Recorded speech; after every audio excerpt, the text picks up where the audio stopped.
18h24, merci de nous accueillir. C'est la dernière ligne droite de votre Punchline version été. À mes côtés, Rachel Kahn, Gil Mihaeli, Mathieu Hoc, Joseph Touvenel, Louis de Ragnel. Je recevais Joshua Zarka, ambassadeur d'Israël. Petit, vous l'avez écouté sagement, évidemment. Qu'avez-vous retiré de cette interview? Donc, c'est un langage évidemment très diplomate, mais on a bien compris à travers les mots très posés de Joshua Zarka. Ça va être compliqué avec Israël et la France, là. Rachel. Ça va être compliqué. En fait, ces mots m'ont touchée. Parce qu'en fait, c'était, oui, les mots d'un diplomate, mesuré, etc. Mais j'entendais aussi la voix d'un homme qui est réellement déçu, personnellement déçu, intimement déçu. Un homme qui est d'origine française, qui est devenu israélien, donc il a fait ce chemin-là, et qui est triste, en fait, pour sa France. Et puis, j'ai bien aimé aussi le fait qu'il rappelle la réalité israélienne, les victimes israéliennes, les soldats blessés. Derrière, moi je vais souvent en Israël, donc c'est un pays qui est heurté profondément. On a beaucoup d'images de Gaza, on est abreuvé de ces images avec la propagande derrière du Hamas. Il a bien expliqué comment la famine était créée par le Hamas. Mais j'ai entendu la voix d'un diplomate, mais aussi la voix d'un homme blessé par cette décision. Je l'ai perçu aussi sur ce plateau, beaucoup d'humanité. Louis de Ragnel. On a vu déjà c'était une pensée extrêmement structurée, donc c'était extrêmement clair.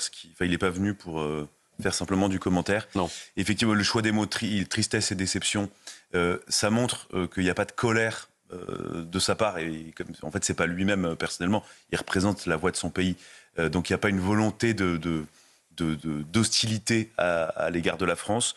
Ensuite, il y a eu cette volonté de faire de la pédagogie autour de l'idée que Israël, et il a rappelé quelques dates importantes, Israël veut réellement la paix, a proposé à plusieurs reprises d'armer, de structurer un État palestinien, et que jusqu'à aujourd'hui, c'est plutôt, ce sont les Palestiniens qui n'ont pas, les autorités en tout cas en Palestine, qui n'ont pas voulu, qui n'ont pas saisi cette main tendue, et lui-même le regrettait.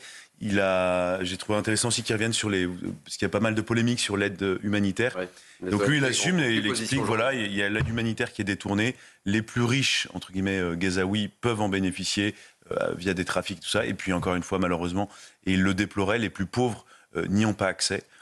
Et puis, pour terminer, il a rappelé, et je trouve que c'était important, il vous l'a dit, libération d'otages dit fin du conflit et fin...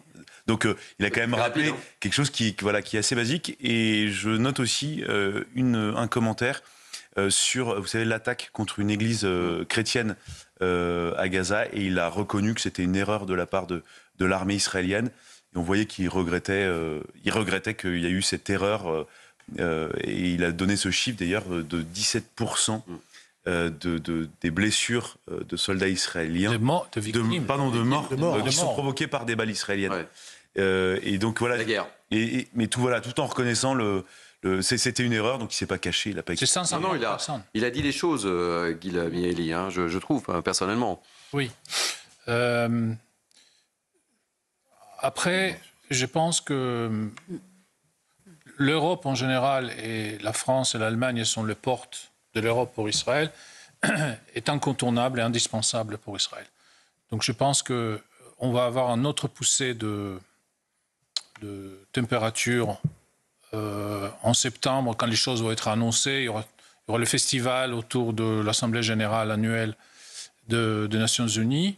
Mais après, je pense que dans les deux... Je ne pense pas que le gouvernement français actuel cherche à nuire à Israël. Je pense qu'il y a des désaccords, mais il y a aussi un accord sur des choses qui sont essentielles.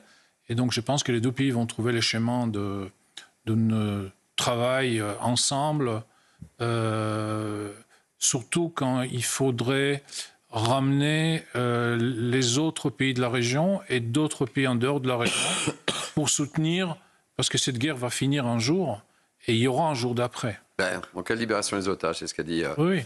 l'ambassadeur. Mathieu, je termine autour de la table avec Joseph Tournel juste après. Qu'est-ce que vous avez retenu? Beaucoup dit déjà des choses intéressantes, mais là, il y a l'homme et il y a le pays qui l'incarne. Sur l'homme, on sent bien, et moi j'ai bien senti ça également, la déception. C'est ce que la diplomatie, c'est aussi une affaire de relations humaines, de relations bilatérales parfois. Et on sait en plus que le président de la République, Emmanuel Macron, a tendance à bilatéraliser, si le terme existe, ces relations avec les chefs d'État ou même avec certains représentants de pays. Et donc on sent bien là qu'il se sent un petit peu floué par la décision d'Emmanuel Macron. Ensuite, après, sur le pays qu'il incarne, je suis d'accord avec ce qui vient d'être dit. La difficulté, lui, ce que lui dit, c'est qu'en fait, Israël est en faveur de la paix. Et surtout, c'est qu'en fait, toutes les personnes qui aujourd'hui proposent cette reconnaissance de la Palestine, finalement, vont sur un chemin où il n'y a pas de paix à terme. Parce qu'il a bien dit qu'Israël a tendu la main à plusieurs reprises, notamment depuis l'échec du protocole d'Oslo, des accords d'Oslo.